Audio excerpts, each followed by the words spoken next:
Hello dear learners, आइए इस video में हम माइट के यूज़ को स्टडी करते हैं।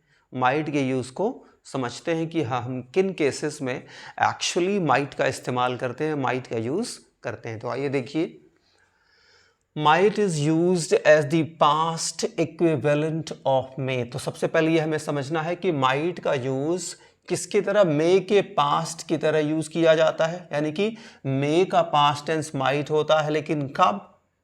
एक्चुअली डायरेक्ट इनडायरेक्ट में। अगर तो डायरेक्ट नरेशन में अगर जो रिपोर्टेड स्पीच में मे आया रहता है तो वो चेंज होकर के क्या हो जाता है, माइट हो जाता है। जैसे यहां पे देखिए, he said that he might start the next morning. तो इसका डायरेक्ट क्या होगा, ही सेड इन्वर्टेड कॉमा या कोट, I may start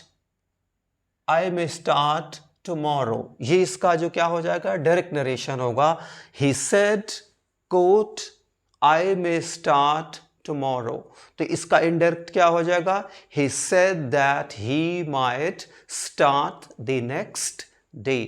तो ये आपको ध्यान देना है कि अगर जो डायरेक्ट नरेशन के रिपोर्टेड स्पीच में आता है तो वो जनरली माइट में चेंज हो जाता है। तो वहीं यहाँ पे देखिए वही चीज कह रहा, तो यहाँ पे वो मे का माइट हो जा रहा है, यानी कि मे का ये पास्ट टेंस के तौर पे यूज हो जा रहा है। यहाँ देखिए दूसरा इसका यूज, पहला यूज ये हो गया, दूसरा क्या है, लेस पॉसिबिलिटी या पॉजिटिविटी इन प्रेजेंट कॉन्टेक्स्ट।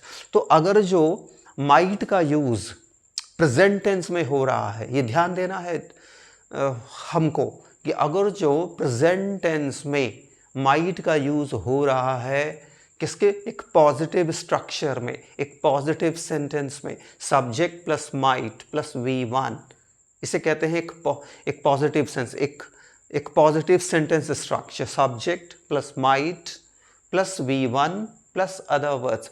इस केस में अगर इस स्ट्रक्चर में अगर माइट का यूज हो रहा है तो हमेशा ये लेस पॉसिबिलिटी या लेस पॉजिटिविटी दिखाएगा। जैसे एक उदाहरण के तौर पे कह सकता हूं, मैं कहूं कि ही माइट हेल्प मी। जब मैं कहूं ही माइट हेल्प मी, यानी कि मुझे बहुत कम उम्मीद है कि वो मेरी सहायता करेगा, तब मैं कहूँगा ही might help me.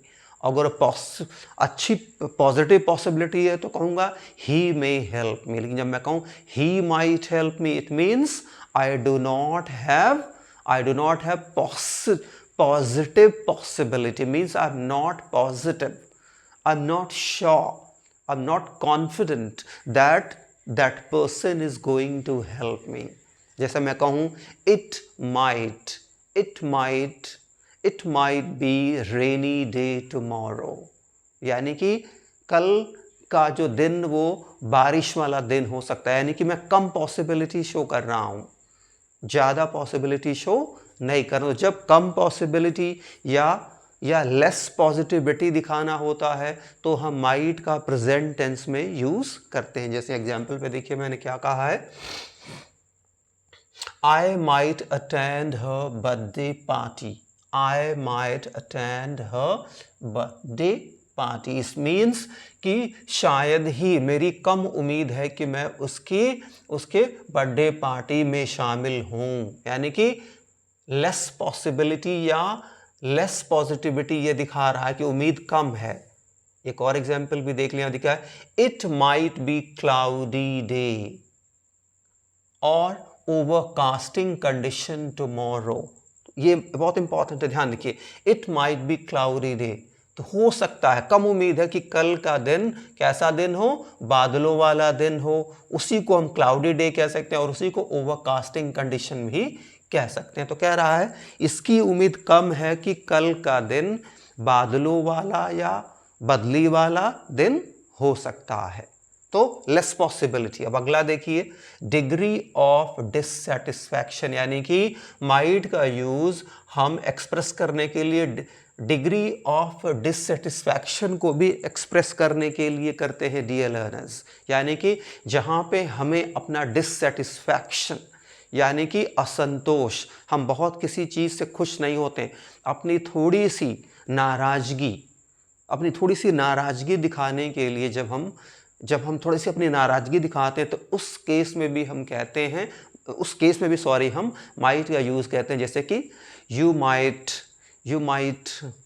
Might behave with him in a little bit good manner, यानी कि तुम उससे थोड़ा और अच्छा व्यवहार करते, लेकिन यानी कि जो तुमने उसके साथ, उसने जो सर्टेन पर्सन है जो उसके साथ व्यवहार किया उससे मैं खुश नहीं हूँ।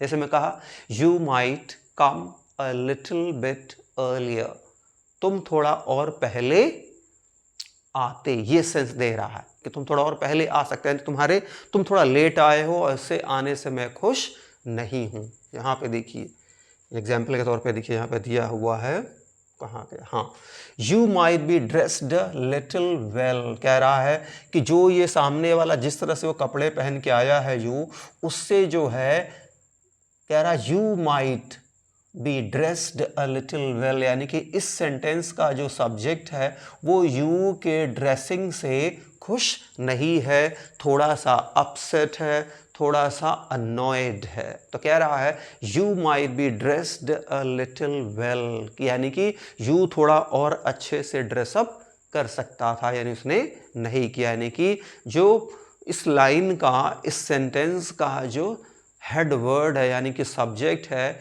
He is not happy at all the way you has dressed, ये मतलब अब देख लीजिए might is used with perfect infinitive, might यानी माइट जो है परफेक्ट इन्फिनेटिव में भी यूज होता है, यानी कि जब might plus have plus V3 हो जाता है तो इसे हम कहते हैं परफेक्ट इन्फिनेटिव का यूज।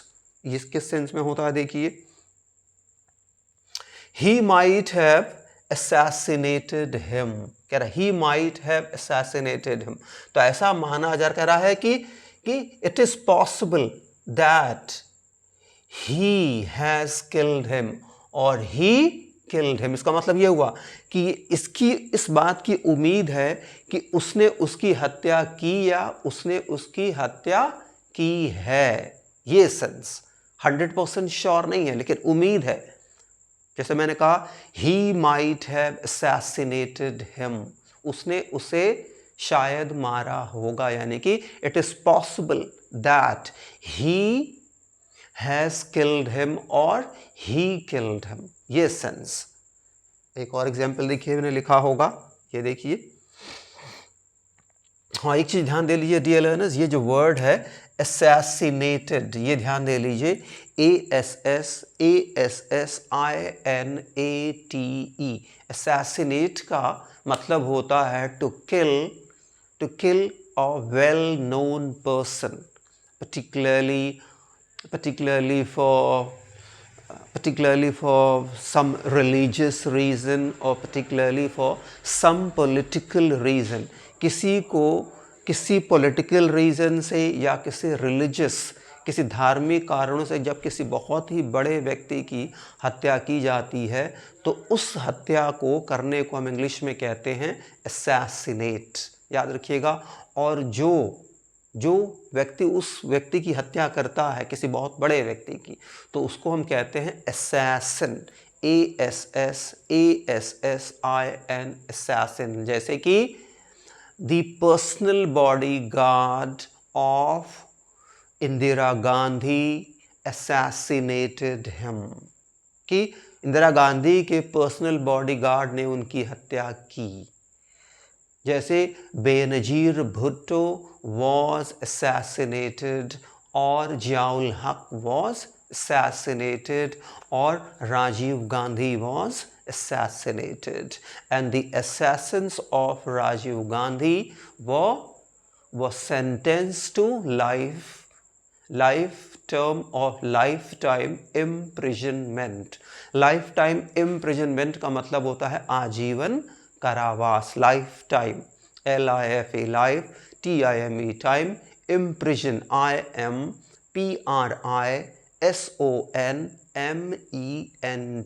so lifetime imprisonment का मतलब आजीवन कारावास। तो the killers or the assassins of Rajiv Gandhi were just condemned to lifetime imprisonment, man.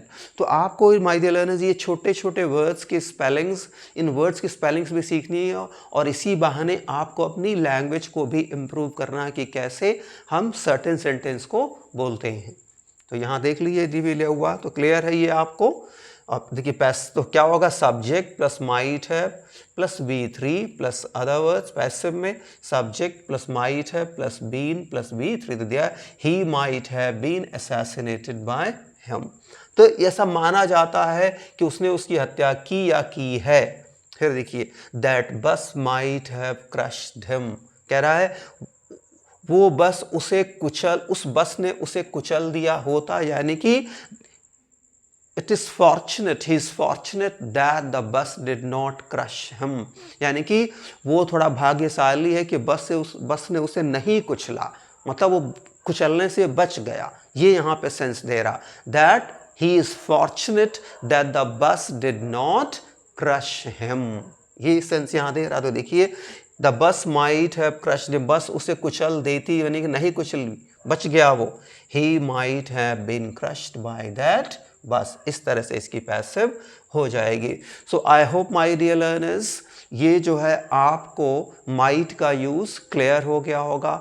If you have still some doubt feel free to write below in the comment box or to message me straight away. I will try my best to resolve your problem in the next video, my dear learners. Bye bye, my dear learners.